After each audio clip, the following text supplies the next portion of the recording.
What's up, everybody? Big Herc 916. You tune into another edition of my vlog. I want to say thank you for subscribing. Thank you for sharing my channel. You know, I'm all about that positivity and that motivation. And I want to talk about material items versus what we consider real friendships. See, a lot of people say, this is me. I dress a certain way because I don't have to impress anybody. I don't care about nice things. I don't need a fancy watch or fancy car. If you like me because of me. And that's fine. There's nothing wrong with that. I think being genuine is it's been lost, with social media and just society in general. You have so many pretentious people. And how do you know if you're getting the real person or if that person's just putting on a facade, hiding behind material items? But I say, just because somebody wears a nice watch or drives a nice car or takes pride in their appearance, it doesn't mean that they're not real. It doesn't mean that they're not genuine. It just means that that's what they like. And maybe that's their point of reference. You don't have to dress poor, act poor, to be humble. I'm not even going to say be poor because nobody wants to be poor. I've never met anybody that's poor that says I want to be poor. That's not anything I've ever heard anybody talk about. But having nice things, whether it's a Patek Philippe or an AP or Rolex or a Lamborghini, a nice gold chain, some classy shoes. People can judge and assume things, but until you sit down and have a conversation with that person, you don't know where they came from. I mean, what we see on the outside is a lot of times not necessarily what's in the inside. So behind that Lamborghini, that Porsche, or that Bugatti, or that gold chain, or those fancy shoes might be somebody you can relate to. Maybe that person has been where you've been and now they're just expressing themselves and they enjoy just having things of value as far as things that make them feel good because maybe they grew up without anything. And so you can't judge a person and assume because they like to wear name brand stuff or they like to dress fancy that they're an empty soul or that they're pretentious.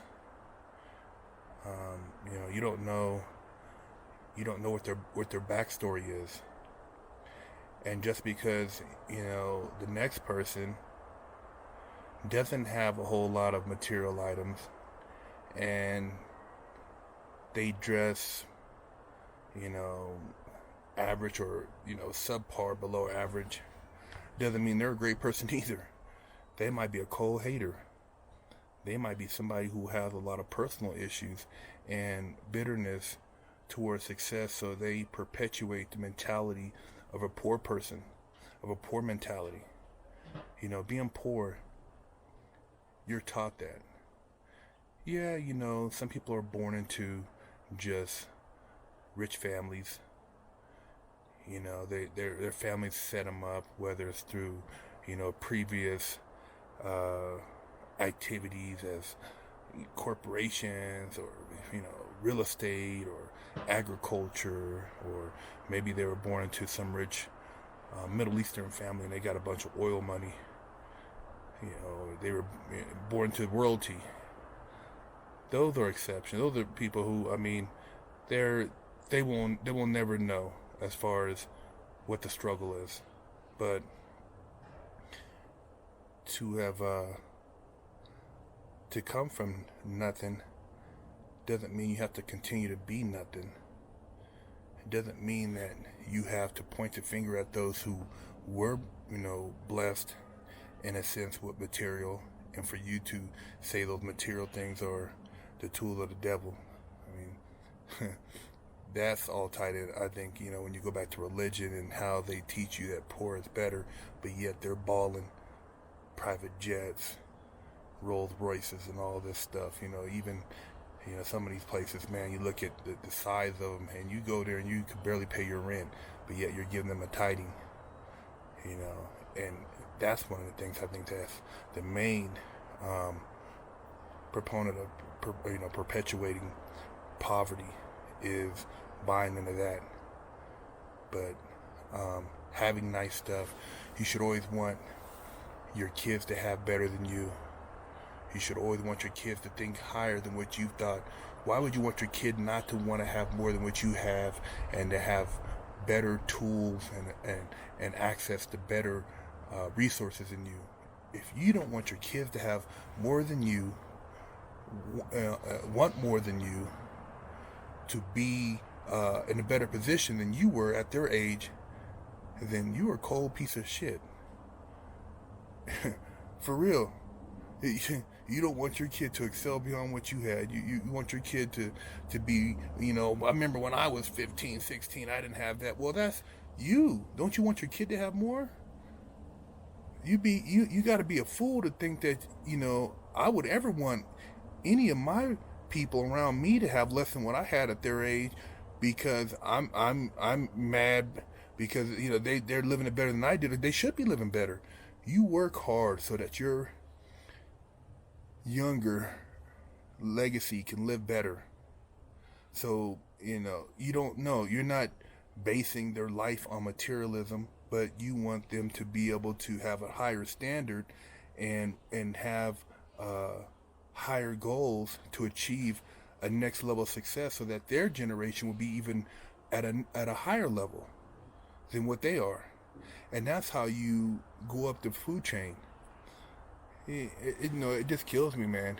When people, they took all this poor talk, and then they have, they have money, but then they don't want to spend any of it.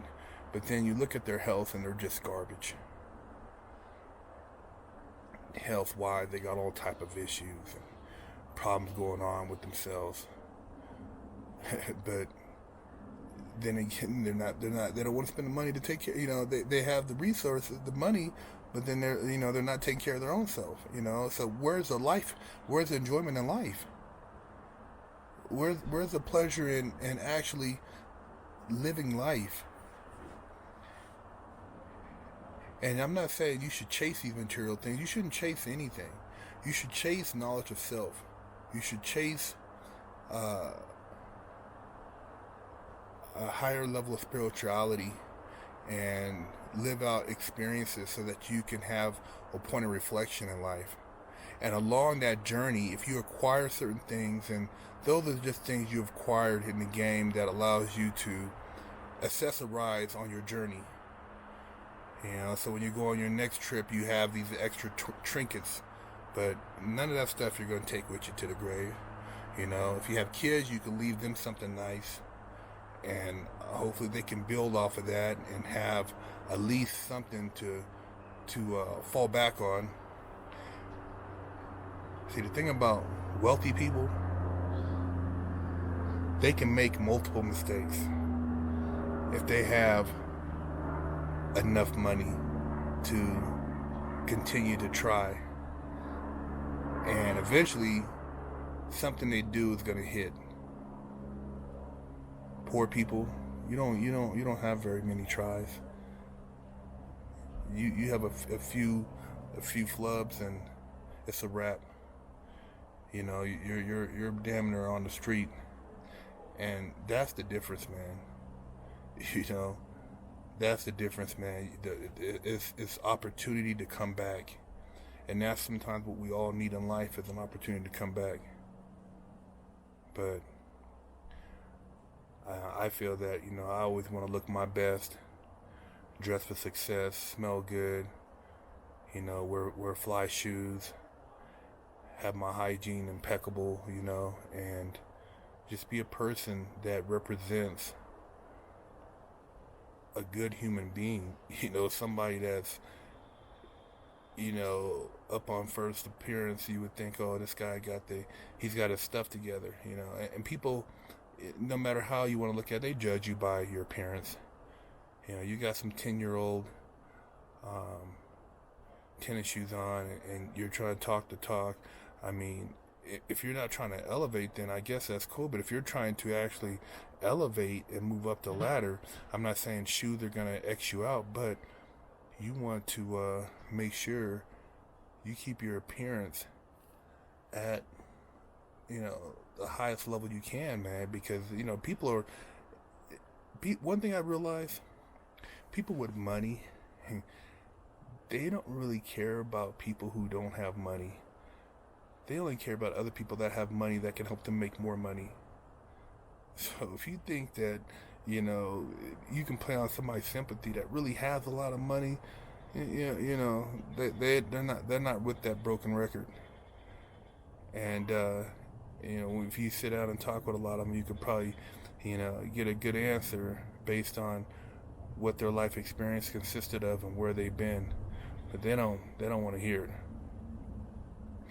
And I'd rather be the person who has a 5-minute window to spit my game than for somebody to look at me and say, I'm going to pay you no mind. Because you're not somebody I even want to, you know, converse with. And that's just life. You know, you can be mad at it if you want. I know people say, oh, the real me. Well, the real you, as far as, you know, people, you know, judging, you know, material versus real friends, real people. Well, a lot of people, the real them is garbage. No ambition, you know, no motivation, no inspiration. If you're giving all your energy inspiring others, where does your inspiration come from? I look at people that I see that are doing well, and it inspires me to do well. It motivates me to step my game up. You know, not to live beyond my means to the point where I'm buying things I can't afford and then I'm going to be, you know, short of my rent. But it helps create, you know, helps my creative juices flowing.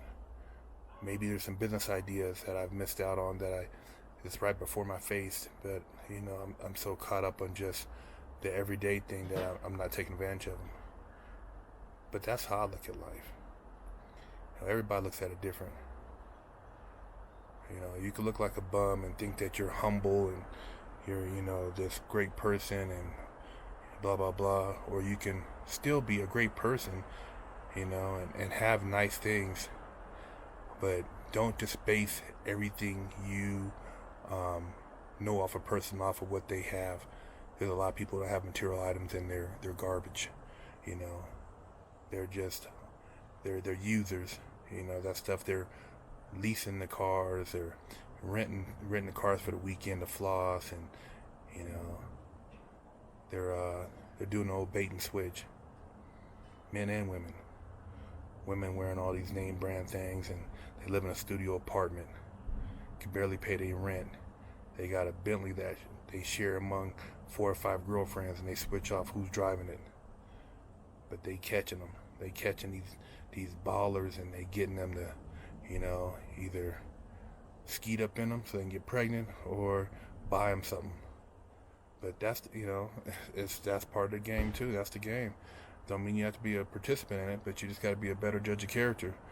You know, you got to look beyond the material. You got somebody that's all dressed up and looking fancy and fly. Before you do any big business with them, visit their house.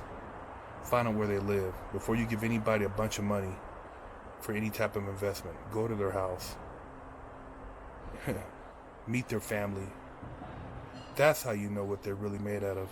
Not at no public spot or whatever. No, go to their house, have dinner with them, talk to their wife, their girlfriend, or kids. That'll tell you a lot about the character. That way, beyond whatever material items you saw this person with, you know that they're really about it. And even then, do your homework.